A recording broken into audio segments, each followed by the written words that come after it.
Y estuvimos un poco definiendo a muy grosso modo, porque eso son cosas que requiere una clase en sí, hablar de lo que es la música. No una clase en sí, sino un seminario de la música, que viene en camino también. Los estoy amenazando desde ahora, pero vamos a tener un seminario de la música también, porque lamentablemente, hermanos, no hay en el mundo evangélico, no hay una doctrina de la música. No sé si era un blog o un comentario, alguien que había escrito en la internet, y alguien había puesto la pregunta, dice, ¿por qué la música evangélica es tan horrenda? Y eso me puso a pensar, y yo dije, bueno, esta persona probablemente no haya sido expuesta a los himnos, sino a lo que se está cantando en muchas iglesias allá afuera.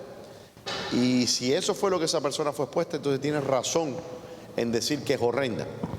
Usted nota, por ejemplo, que toman una frase y se repite la misma frase 28 veces con un tono emocional, se bajan las luces, los líderes de canto, de alabanza, no sé cómo se llamen, tratan de inducir un estado emocional en los hermanos, en los que están escuchando, y eso no es bueno y no es genuino. No estamos diciendo, porque hay los que se van a un extremo y dicen que las emociones no tienen que ver nada con la alabanza al Señor, o que no se deben de sentir emociones. Esto no es correcto. Me pregunto, ¿a dónde fue Alirio a buscar la banqueta? Creo que está cortando la leña. Ahí viene, ok. Sí, porque, gracias hermano, decía, ¿dónde fue a buscar la banqueta este hombre? Y está en un taller ahora haciendo gracias hermano. Ahí está, gracias. Entonces, gracias. Porque ¿sabe qué es lo que me obliga a esto, hermano Ismael? Una, que le tengo miedo a esa gotera, que siempre que hay gotera me cae en la cabeza. Y entonces, segundo, me obliga a estar en un lugar sentado y no molestar al hermano Ismael. Y es una catedrita. Entonces, vemos ¿dónde que me quedé? Ya se me olvidó lo que estaba diciendo. Que algunos se van al extremo de decir que la iglesia no debe sentir emociones, o que las emociones no deben de tener ningún lugar en la alabanza del Señor, sino que debe ser un acto puramente intelectual. Esto no es genuino, porque somos seres humanos y los seres humanos tienen emociones. Entonces, el problema debe ser más bien que las emociones deben de sujetarse a la razón o al espíritu. Vemos que hay ciertas denominaciones, ciertas iglesias que son más bien de corte carismático, donde se dejan llevar por la influencia emocional. Y no debe ser así. Debemos de dejarnos llevar por la doctrina, por la enseñanza, y la emoción debe seguir a aquello. Por ejemplo, si usted está leyendo un himno que le toca, por ejemplo, a mí el himno favorito mío es Más cerca, oh Dios, de ti. Y yo leo la letra, es decir, la música es preciosa, pero yo leo la letra y me mueve pensar lo que estoy cantando. Y ese es el uso genuino de la música. Les contaré una anécdota, no sé si es una anécdota, pero algo les voy a contar. Agustín, Agustín había mencionado que dice que él tenía, les había dicho yo la semana antepasada, que había habido un conflicto en la iglesia primitiva referente a la música. No se sabía cuál era el lugar que la música iba a ocupar dentro del culto cristiano. Recuerde que no había un plano trazado cuando los apóstoles comenzaron a regar el evangelio de cómo debían de ser los cultos cristianos. Se sabía decididamente que no deberían ser como los cultos paganos, obviamente. Entonces se tomaron muchas reseñas del culto hebreo. Pero en el judaísmo existía una demarcación o una distinción entre lo que se hacía en la sinagoga y lo que se hacía en el templo. ¿Ok? El culto del templo es una cosa, las reuniones en las sinagogas es otra. Y después de la caída del templo, la caída de Jerusalén, el judaísmo se transformó en el judaísmo que nosotros reconocemos hoy día, que es lo que se llama el judaísmo rabínico. Esta no es la misma forma de expresión de la religión judía que existía en los tiempos de Jesús o en los tiempos del templo. Por ejemplo, los judíos modernos no están tan preocupados con los asuntos de la purificación. ¿Ves? No voy a entrar en esos detalles porque eso no es la enseñanza, pero el punto es que la iglesia decía, ¿se deben de permitir cantos o no?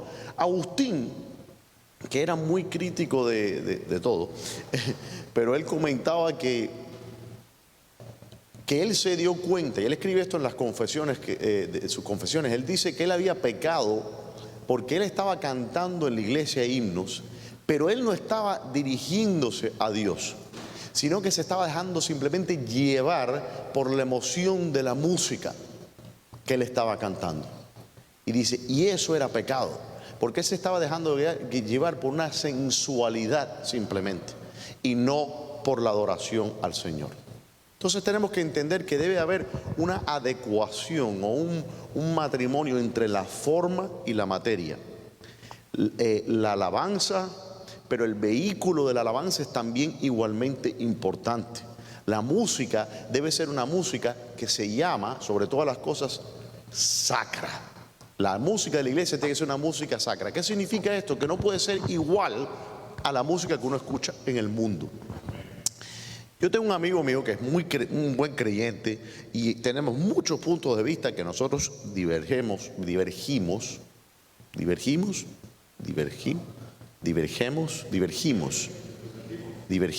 ¿sí?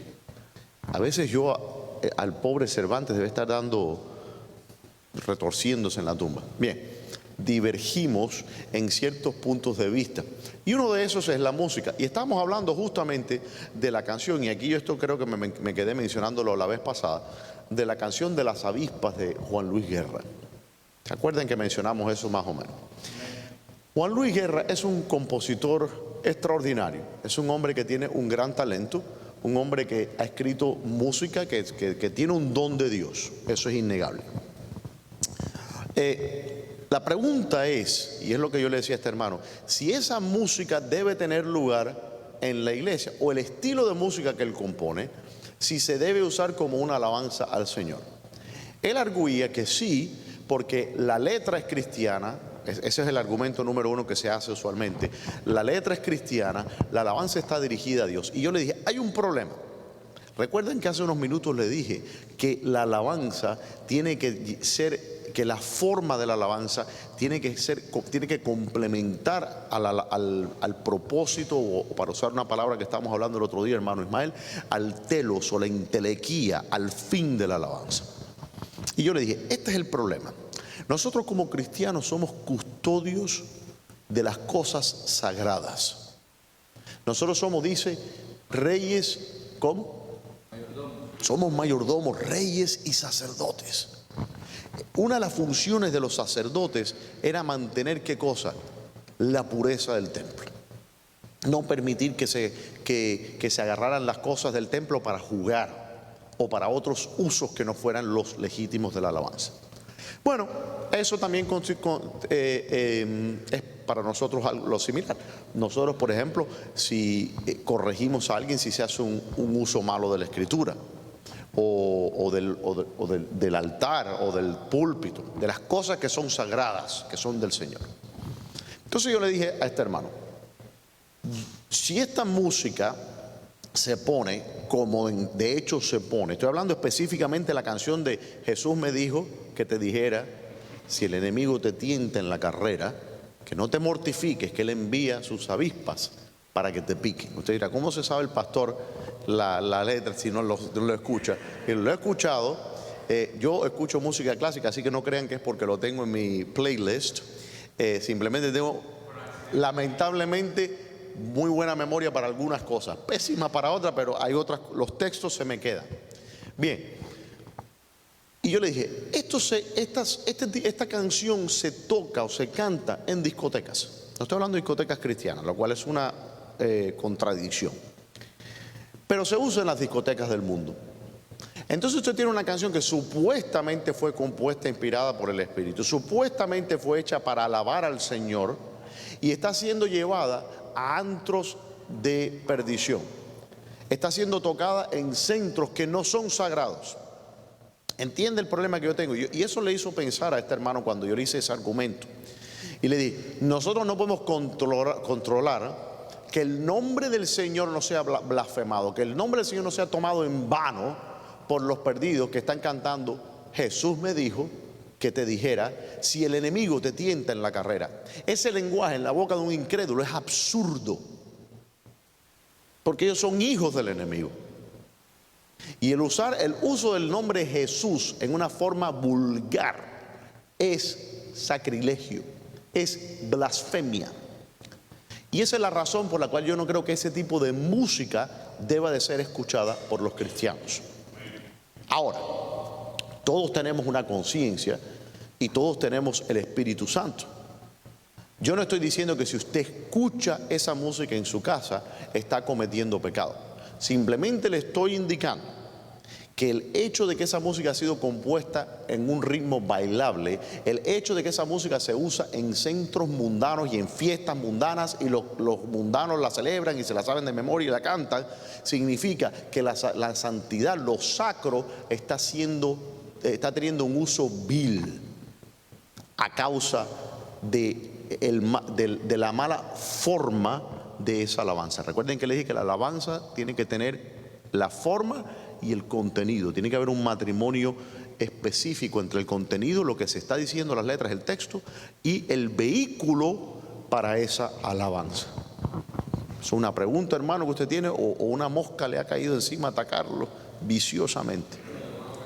Bien.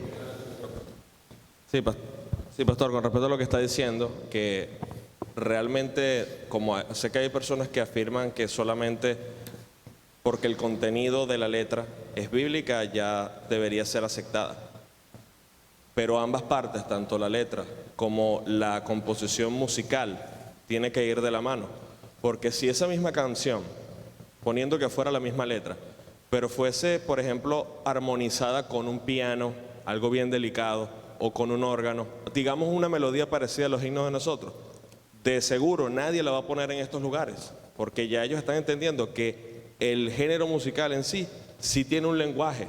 De hecho, estas personas lo ponen, y aunque puedan cantar de memoria la letra, ellos no le están prestando atención a la letra, tampoco están relacionando de que esa letra va dirigida a Dios. Ellos están en sí moviéndose por el ritmo que tiene. Entonces hay que también hablar de que hay estilos musicales que tienen un lenguaje que de cierta manera van a impulsar a la persona a movimientos sensuales que otros no lo tienen. Entonces, ciertamente allí también hay una distinción que se tiene que aclarar. Claro, y es precisamente, ¿sabes lo que hace? Lo que dijo el hermano es completamente lo correcto. El hecho de que hay un lenguaje musical que se llama música sacra, de hecho protege la santidad de Dios, porque no incita a la sensualidad. Y entonces eso protege que lo sacro no puede ser, por la estructura de su forma, no puede ser usado profanamente. Por ejemplo, imagínese usted, es imposible que se escuche en una discoteca: en el monte Calvario había una cruz, emblema de... Imposible que se use, ¿no? De la misma manera, le hago esta pregunta: ¿pondría usted esa música? Me imagino que hay personas que sí, así creo que me estoy contestando mi propia pregunta. Pero imagínese poner esa música de las abejas o de las avispas en un funeral. ¿Sería correcto eso? ¿Por qué no? Si supuestamente es una música que alaba al Señor. Sin embargo, es correcto en un funeral poner en el monte Calvario. ¿Por qué? Porque la alabanza no nos debe de incitar al baile, no debe de incitar a la sensualidad. La sensualidad se ha metido en la iglesia y se ha propagado. Es decir, hoy día es prácticamente imposible separar la sensualidad de la práctica religiosa de los cristianos en muchas iglesias. Muchos ven a los bautistas hoy día como anticuados, como si fuéramos anacronísticos, y en realidad no. Nosotros simplemente nos mantuvimos en la práctica de la iglesia como siempre se practicó nuestra fe. Nosotros estamos usando los mismos signos que nos conectan al siglo IV. Esa doxología que nosotros cantamos al final de cada servicio para despedirnos: al Dios y Padre celestial, al Hijo nuestro Redentor. ¿Alguien tiene un himnario? con usted? Ahí está. Busca la doxología y mira abajo y di de qué fecha data ese himno. 529. ¿Qué fecha? ¿Qué dice abajo? Ajá. ¿Y abajo? No, tráeme acá. Más abajo, 1400. No.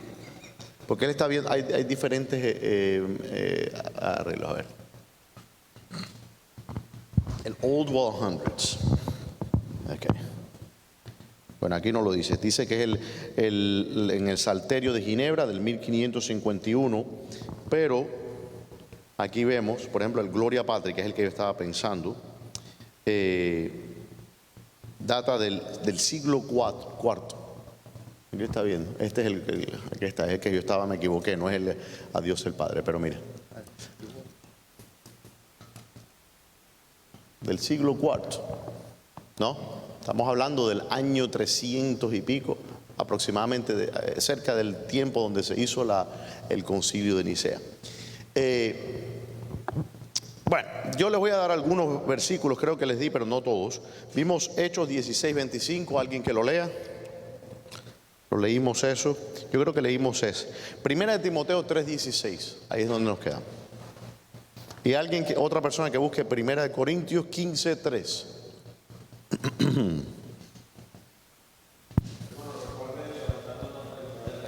Claro, no empieza a leer, simplemente levante la mano para que les dé tiempo a los hermanos. Repita la cita de Timoteo. Primera de Timoteo 3:16.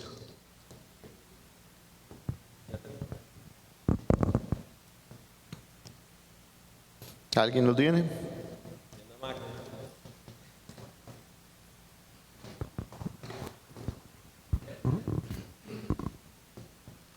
E indiscutiblemente grande es el misterio de la piedad. Ah, ese lo leímos, sí, ajá. Dios fue manifestado en carne, justificado en el Espíritu, visto de los ángeles, predicado a los gentiles, creído en el mundo, recibido arriba en gloria. Ahí estamos viendo una cita de un himno cristiano. Ese, cuando él habla de ese misterio de la piedad y nos da esa cita, es probablemente, de hecho es uno de los primeros credos, es un protocredo que aparece en la Escritura, hay varios de esos, y era también probablemente un himno que se cantaba en las iglesias en aquel entonces, como que si yo escribiera una carta a los hermanos y les citara Santo, Santo, Santo, o en el Monte Calvario o algo así. El otro es 1 Corintios 15:3.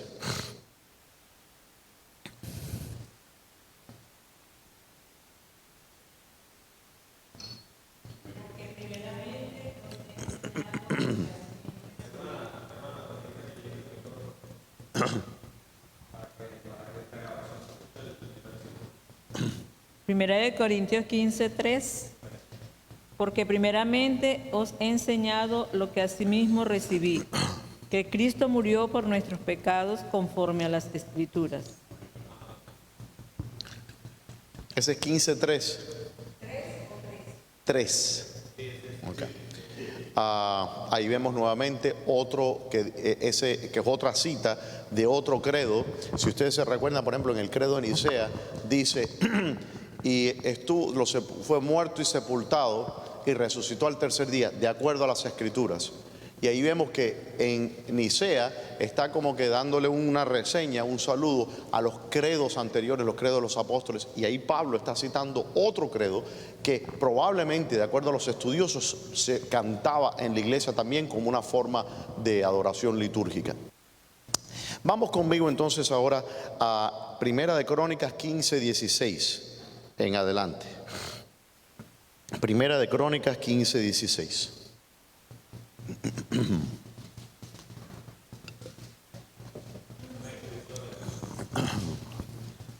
Del 16 en adelante. Sí. Bueno, tú me dices cuando me detenga. Asimismo dijo David a los principales de los levitas que designasen de sus hermanos a cantores con instrumentos de música, con salterios y arpas y címbalos, que resonasen y alzasen la voz con alegría. Y los levitas designaron a Emán, hijo de Joel, y de sus hermanos a Asaf, hijo de Berequías, Y de los hijos de Merari y de sus hermanos, a Etán, hijo de Cusaías.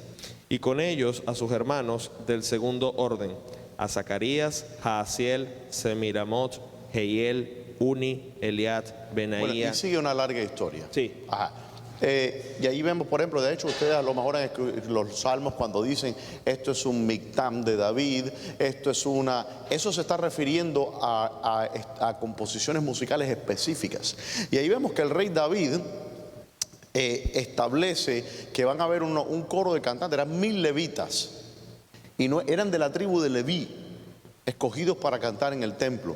Y habían instrumentos que David había construido y que después cuando Salomón construye el templo se ponen en el repósito en la casa que estaba adyacente al templo, y eran instrumentos sagrados para el Señor. Por eso cuando las personas toman el argumento y dicen no, porque David danzó y el pueblo, eso fue la celebración nacional del pueblo. Los pueblos en la antigüedad es como la gente cuando celebra, sería un argumento similar a decir, bueno, es que el pueblo celebra con cohetes y fuegos artificiales el 4 de julio. Sí, ese es el pueblo, pero eso no es la iglesia. El pueblo estaba celebrando la victoria de que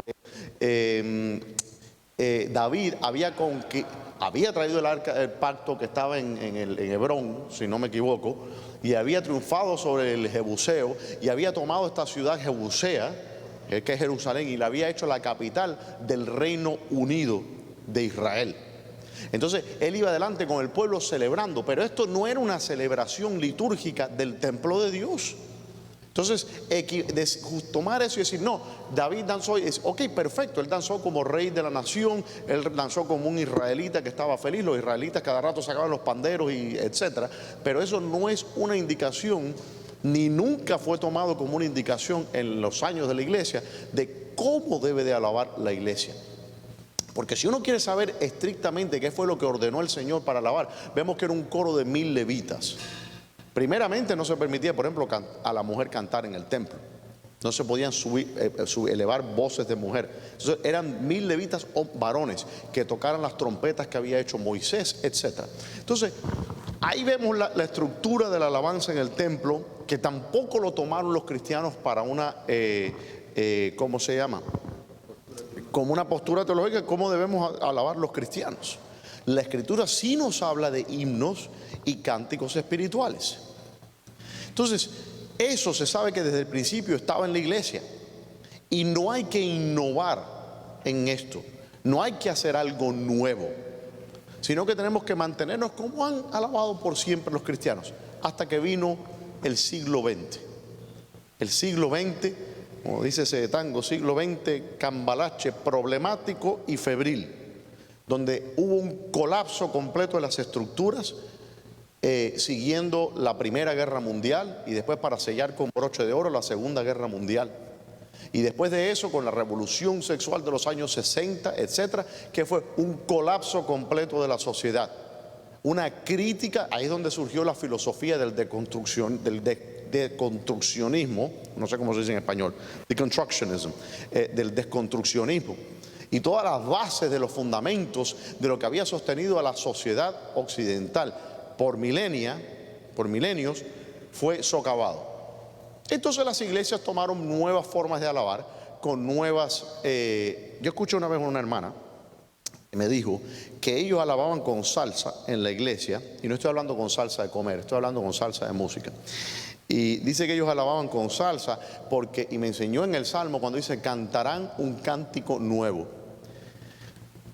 Y yo le dije, yo dudo mucho, hermana, que un género musical que se originó en Nueva York en los años 70, influido primordialmente por ritmos cubanos, y también hubo una gran influencia de puertorriqueños en Nueva York en los años. Yo dudo mucho que, teniendo esos orígenes, esos sean los cánticos nuevos a los cuales se está refiriendo el salmista.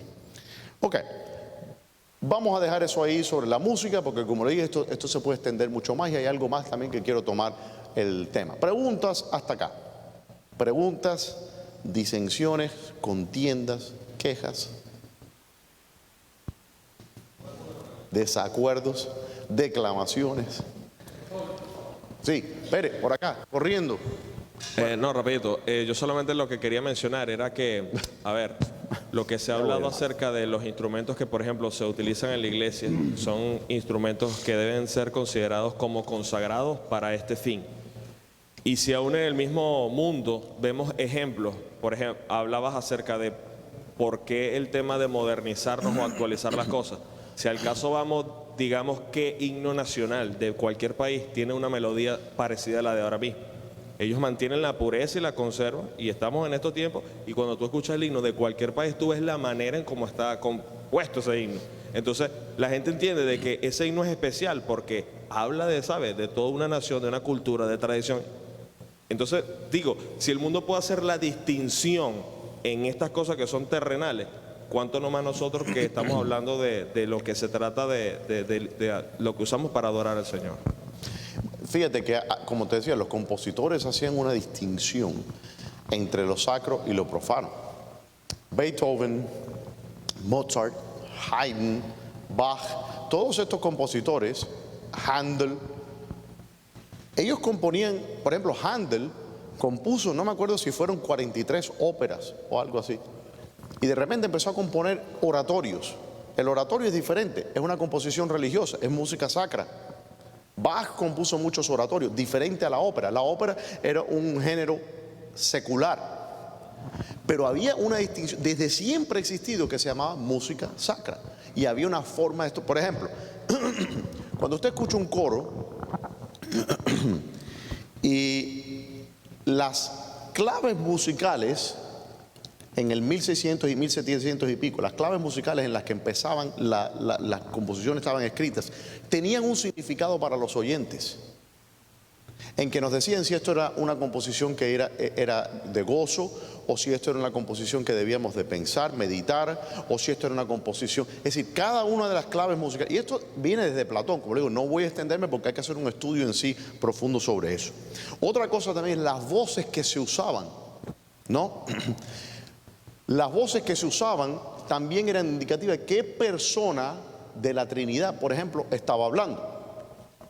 La voz del Padre era el barítono. La voz del Hijo usualmente se cantaba un tenor o un contratenor. Y la voz del Espíritu Santo lo cantaban los sopranos.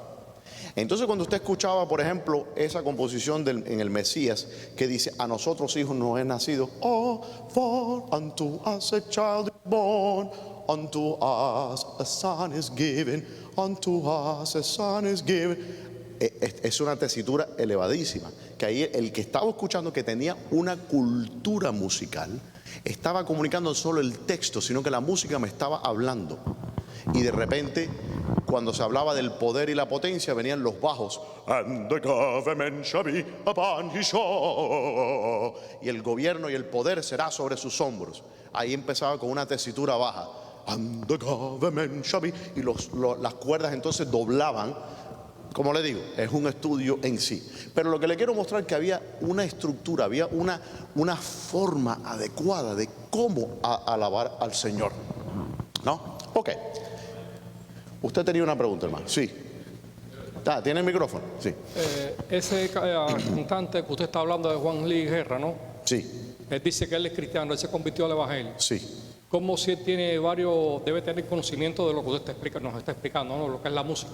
¿Cómo va a hacer una música sabiendo que el mundo la va a utilizar como sexo, como una música mundana, como una música que no concuerda una cosa con otra? ¿Cómo él como cristiano va a hacer eso? Es decir, que estamos viendo que el mundo está perdiendo como la brújula, ¿no? Sí. Porque... Bueno, yo le doy el beneficio de la duda y voy a decir que a lo mejor él no sabe, que él no piensa eso. Le voy a dar el beneficio de la duda y decir que a lo mejor está haciéndolo con las mejores intenciones, ¿no? Entonces, yo no creo que él está diciendo, sí, esta música sí, la voy a hacer de todas maneras. Yo creo que él, y eso pasa muchas veces. Una persona, y esto en las iglesias evangélicas se ve muy común, la persona que era un músico, que era un rapero, antes de convertirse, después se hace rapero cristiano. Le ponemos el apellido cristiano, ¿no? El otro era, no sé, salsero, ahora es salsero cristiano. Entonces, yo entiendo, pero la música que tú hacías tenía un propósito, un fin, un telos, ¿ok? Una finalidad, una intelequía secular. Y más que secular, porque mire, déjeme decirle algo, hermano. Yo no estoy en contra de la música secular. Hay cristianos que dicen, no, yo no escucho. Hay música secular que es buena y bonita y sirve a su propósito. Porque usted, por ejemplo, vamos a decir que un varón vea una sierva del Señor que le estimule su interés y diga, bueno, a lo mejor yo puedo fundar una dinastía con esta sierva. Entonces él quiere dedicarle una canción. ¿Qué le va a dedicar? Santo, santo, santo, o en el Monte Calvario, o hay una fuente. No, eso sería profano, ¿ok? Pero sí le puede dedicar, no sé, estando contigo me siento, o algo así, no, que son canciones limpias, que son canciones, hay que discernir. No hay música vieja y música buena, hay música mala y música buena. Lo que hay que cotejar las cosas espirituales con las cosas espirituales y las cosas terrenales con las cosas terrenales. Yo no estoy diciendo que usted no le puede cantar una serenata a la muchacha que a usted le guste y cantar una canción secular, obviamente, que no tiene lugar en la iglesia, pero sí tiene un lugar en el enamoramiento. Y no hay nada malo en eso, ¿me entiende? Entonces, por eso digo, lo que hay que también mirar el contenido de esa letra de esa canción, porque hay canciones que los cristianos no deben escuchar, ¿no? Pero hay canciones buenas, limpias, que son seculares. ¿Alguien me dice un amén? ¿O están? Entonces, es simplemente, yo creo que el error de los cristianos viene en no saber trazar esa distinción, ¿no? Y a mí me parece que ese es el error nuestro, en traer lo secular a la iglesia y sacar lo sacro y ponerlo para acá como si fuera una melcocha esto, no. Y ese es el problema. Pero yo no creo que lo haga él malintencionadamente. Sí, hermano Lirio, antes que me la agarre, lo digo, le va a agarrar Parkinson. Sí. No, respecto a la pregunta del hermano Raúl, se me dieron citas a la mente y es, por ejemplo, en el Antiguo Testamento, tanto en Isaías como en Oseas, creo que es la palabra de Dios dice, mi pueblo perece por falta de conocimiento. Estas iglesias son emotivas, con muy buenas intenciones, pero no saben discernir realmente lo veraz de lo falso, y a ellos tampoco les da como mucho interés de buscar un principio bíblico, porque desde ahí empezarían ya a poder cernir y hacer lo correcto, pero a ellos les ve que esto les mueve masas y lo usan para sus propósitos y se alejan de la verdad. Mueve masas, ok. ¿Qué masas le mueve? Ok, sí. Pero sí, tiene razón. La cosa está también que ocurre, hermano. Mire, y en parte nosotros los bautistas hemos tenido gran culpa de eso. En rechazar todo lo que sea, lo que nos huela a intelectual o a rebuscado o estudiado, ¿no? Se ve eso como algo de mal gusto dentro de los bautistas. Entonces, ¿qué pasa? Hoy día en las iglesias evangélicas, usted tiene, por ejemplo, y no estoy diciendo esto como una crítica, no estoy diciendo yo, el Espíritu Santo obra, pero tenemos que también ser autocríticos con las cosas que están mal. Viene un hermano que vamos a decir que tuvo una conversión verdadera, el hermano se convirtió, inmediatamente ya se perfila para ser pastor, para tener sin llamamiento. Es una cosa como que yo siento que el Señor me llamó. Bueno, ¿te llamó el Señor o el Señor corazón tuyo? Entonces, ¿qué pasa? Que las iglesias están siendo pastoreadas por personas que simplemente no tienen preparación teológica, la más mínima. Yo escucho a veces, y yo sé lo que quieren decir a veces hermanos que ponen videos allá afuera y están hablando y defendiendo ciertas posturas y están enseñando herejías y no lo saben. ¿Por qué? Porque no han hecho su trabajo. Si usted va a tomar el pastorado, usted tiene que pulirse, usted tiene que entender que batirse con estos asuntos, entender que, ok, la música, no estoy diciendo que todos tenemos que ser músicos, pero tenemos que entender qué es la música, cuál es la función, un poco de la historia de la iglesia, todas esas cosas y yo creo que la razón viene precisamente porque hay tan pobre educación en la iglesia del pueblo de Dios. Lamentablemente hay fervor, hay un espíritu genuino, todas esas cosas, amén, pero no hay la preparación. Entonces no hay la manera de discernir si esto es correcto o no. Y usted viene un hermano que con la mejor de las intenciones, pero empieza a tolerar cosas porque se decía, sí, está bien, vamos a hacerlo, qué bueno, el hermanito quiere hacer algo por el Señor. Sí, pero ese algo que quiere hacer el hermanito por el Señor no lo debe de hacer.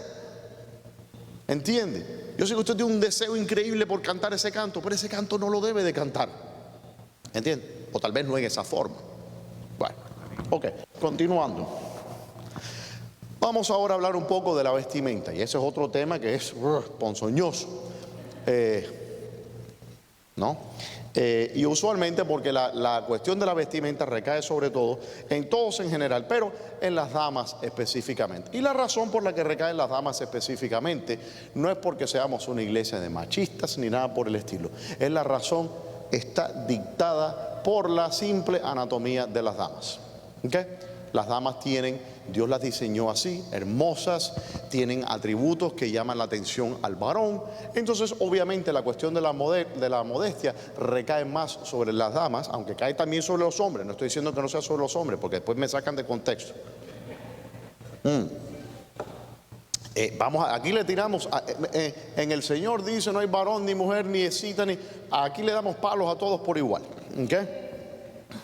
Entonces, la cuestión de la modestia, ¿cómo debe de vestir? Bueno, ¿cómo debe vestirse el cristiano en general? Y no estoy diciendo que vamos a caminar por ahí. Los bautistas, y esto es una cosa que yo siempre tuve incómodo con los bautistas. Por ejemplo, usted ve que yo tengo una barba. Le estaba comentando al suegro mío. Yo le dije, suegro, 10 años, habían varias personas con barbas en la conferencia. Y yo le dije, suegro, 10 años, no, 5 años atrás le pongo, usted no hubiera visto a un hombre con barba en las conferencias bautistas. Tenía que afeitarse la barba, porque si no usted era un hippie, usted estaba, así como se lo estoy diciendo. Esas son cosas de los bautistas, enseñanzas de hombre. Y yo decía, pero es que yo no entiendo, porque es que el Señor tenía barba, al Señor le arrancaron los pelos de su barba, dice la Escritura, ¿no?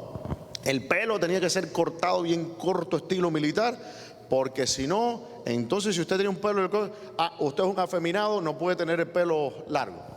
Y empezamos a introducir de hecho el pastor Paradas, que estaba hablando en la enseñanza, me está mirando feo. No entendieron el chiste. ¿Quién vio la predicación del pastor Paradas aquí?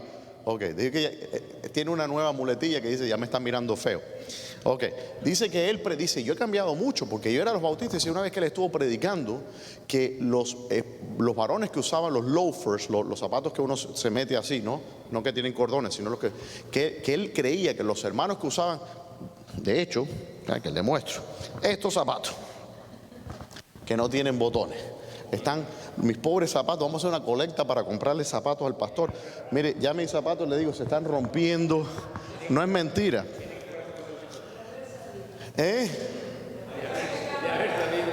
De haber sabido. Estos zapatos, hermano, han recorrido medio mundo, aquí donde lo vean. Y me aguantan, estos me tiran otros 10 años más, mire. Eso aguanta. Bien. Entonces, él enseñaba que los varones que usaban que eso era afeminado. Imagínense usted, pero qué cosa, una cosa que es absurda. Entonces, dice que cuando dice, él ya cambió esa postura, pero dice que cuando él predicó eso, dice que varios hermanos que estaban sentados en la primera fila hicieron así, escondieron los zapatos. Bien, el punto es, no queremos enseñar enseñanzas de hombres. Una de las cosas, de las posturas de los bautistas fundamentales, es que las damas deben de usar, déjeme cambiar eso. Dentro de los bautistas fundamentalistas, las damas tienen que usar faldas. ¿Cuántos han escuchado eso? Okay. Yo he enseñado la postura mía, la he comentado, no la he enseñado estrictamente. Pero yo he comentado, y de hecho estuve hablando con varios hermanos referente a eso. La cuestión es la modestia. Y la modestia se tiene que entender dentro del contexto de la cultura donde uno vive. Si nosotros hubiésemos vivido en el primer siglo, o en el segundo, o en el tercero, o en el cuarto, o en el quinto, o en el sexto, o en el séptimo, o en el octavo, o en el noveno, o en el décimo, o en el undécimo, o el duodécimo, todos estos, fíjense, todos usaban faldas, hombres o mujeres. No digo falda, eran una especie de túnica, qué sé yo, la mujer era un poco diferente al hombre, pero nadie usaba pantalones.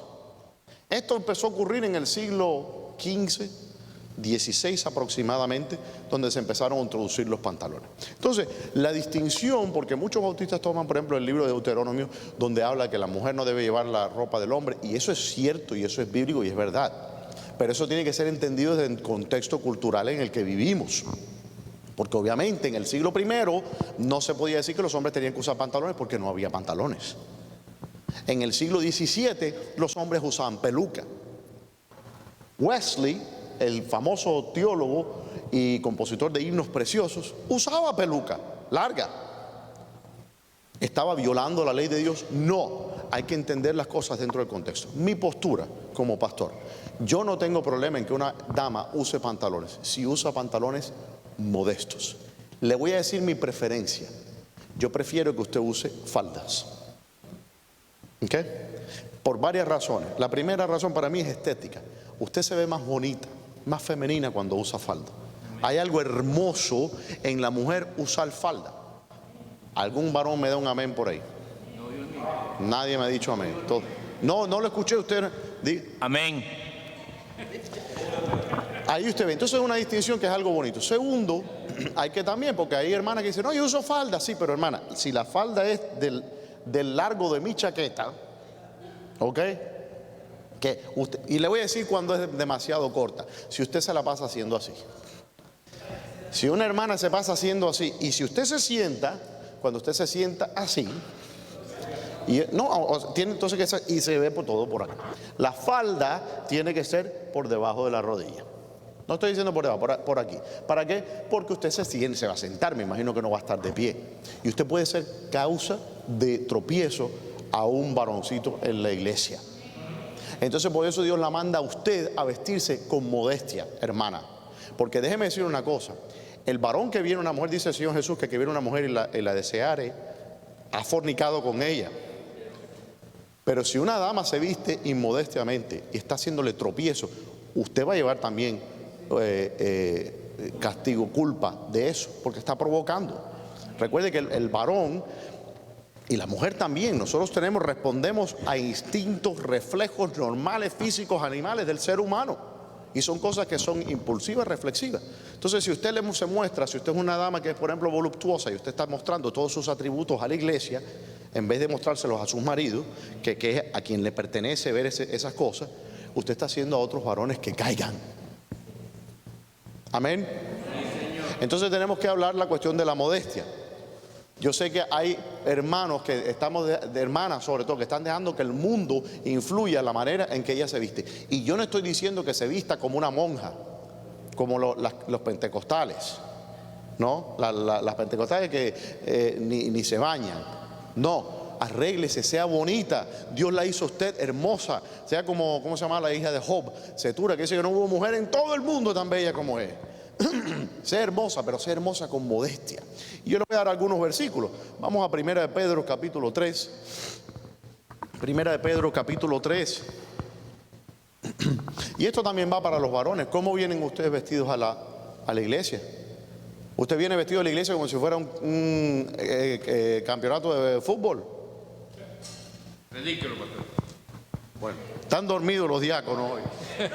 No, pastor, digo que se le olvidó mencionar lo de los escotes, porque eso es también modestia. Bueno, no, claro, bueno, sí, no había entrado en tanto detalle, pero los escotes.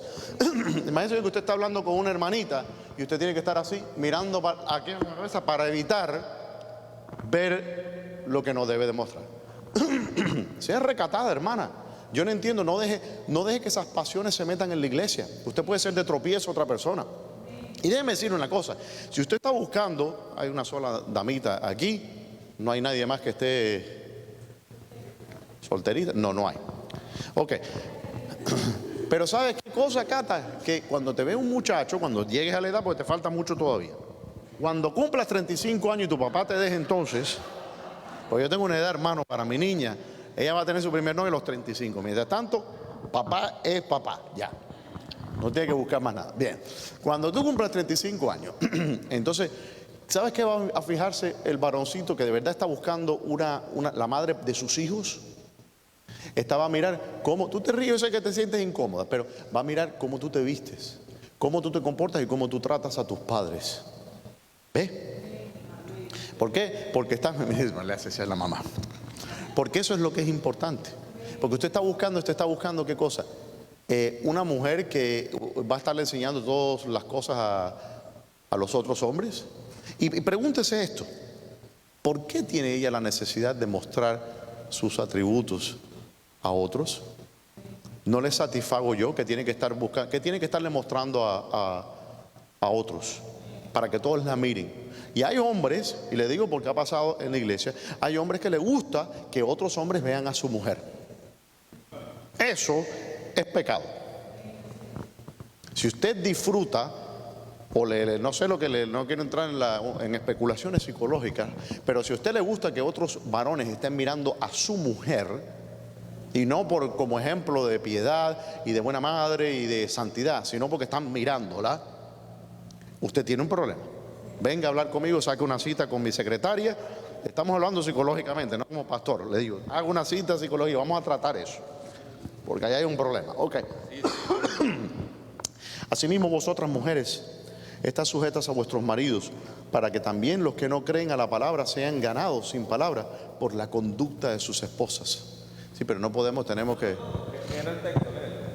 Sí, dice, considerando vuestra conducta, que dice, casta y respetuosa. Nosotros vimos allá en la iglesia, ¿cuántas damas había, hermanos? ¿Cuántas siervas, Siervas bonitas. Siervas bonitas. Yo le digo al hermano. Bonitas siervas, hermano. Y se pone colorado. Bien. ¿Y cómo estaban vestidas esas siervas, hermano? ¿Estaban mostrando aquí? No. Ni un solo pantalón. No se le veía. Y qué belleza. Cuando veían y cantaban. Bueno, ustedes lo vieron, todas vestidas, abotonadas hasta las últimas consecuencias. Pero qué belleza. No, eso es bello. Bien. Vuestro atavío no sea el externo de peinados ostentosos, de adornos de oro, de vestidos lujosos, sino el interno, el del corazón, en el incorruptible ornato de un espíritu afable y apacible, que es de grande estima delante de Dios. Eso es lo que estima a Dios, hermanita. Porque así también se ataviaban en otro tiempo aquellas santas mujeres que esperaban en Dios, estando sujetas a sus maridos, como Sara obedecía a Abraham, llamándole Señor, el cual vosotros habéis venido a ser hijas, si hacéis el bien, sin temer ninguna amenaza. Y el 7 no lo voy a ver porque va a ser parte del sermón. Entonces, vamos a Génesis 24:65 y vamos a ver aquí cómo debe comportarse una damita. Y esto también, padre, instruye, esto tenemos que enseñarle a la iglesia cómo debemos de conducirnos. Mire la diferencia. Hoy día una muchacha ve a un muchacho que le gusta y ¿qué es lo que se hace? Se sube acá, se aprieta por acá, se levanta por acá, se inyecta el voto, se infla allá para presenciar más, ¿verdad? ¿Qué dice en Génesis 24:65? Dice, porque había preguntado al criado, en este caso esa es Rebeca, ¿quién es este varón que viene por el campo hacia nosotros?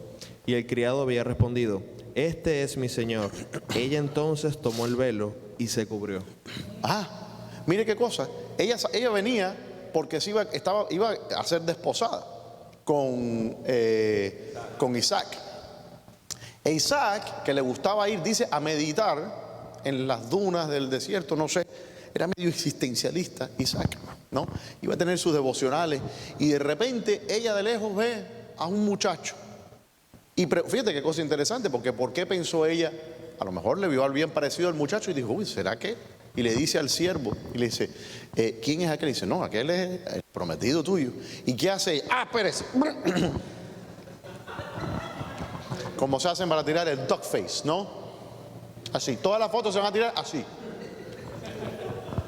Y no voy a poner las poses que hacen, porque es indigno de un pastor poner esas poses, pero usted ha visto que se van a poner una pose y muestran el trasero. Óyeme, en mis tiempos uno se tiraba una foto, uno se reía. Hoy día va la mujer, se pone de lado, tirando a 3/4 para acá, e empina el trasero. ¿Saben lo que estoy hablando, hermano? No, yo no vivo en Marte. Todos vivimos, ocupamos el mismo espacio. ¿Ok? En la misma ciudad y con la misma gente. ¿Qué hizo esta muchacha? Como dicen Pedro, dice, como aquellas mujeres que se ataviaban, esas santas mujeres. ¿Qué hizo? Dice, se cubrió. Se cubrió. Las damitas deben de cubrirse, no exhibir. ¿Qué es lo que hacen hoy día las cristianas, las siervas? Si se enteran que dicen que, aquel me gusta, déjame exhibirme, déjame poner, porque lo que no se muestra no se vende. Enseñanzas del mundo. Amén. Bueno, con eso, algunos, ¿ya me están viendo feo? Ajá, mire, eso lo voy a denunciar, porque había un hermano, había un hermano que cuando subió el hermano Andy Gómez, él era de la iglesia de él, y cuando subió dice, ¡ese es mi pastor! Y yo, uy, eso está buenísimo, anota hermano, porque ahora cada vez que yo subo al púlpito usted tiene que decir, ¡ese es mi pastor! Bueno, vamos a orar entonces. Padre Celestial, te damos gracias por tu palabra. Ayúdanos, Señor, a aprender de ti. Ayúdanos a ser constantes. Perdona nuestras faltas, Señor, y permite que nos acerquemos cada día más. Prepara nuestros corazones para la segunda hora, para que sea un tiempo de regocijo y de gozo con los padres. Pero sobre todo tú, Señor, que eres el centro de todo y eres la razón por la que estamos aquí, para alabarte y bendecirte. En el nombre de Jesús. Amén. Amén.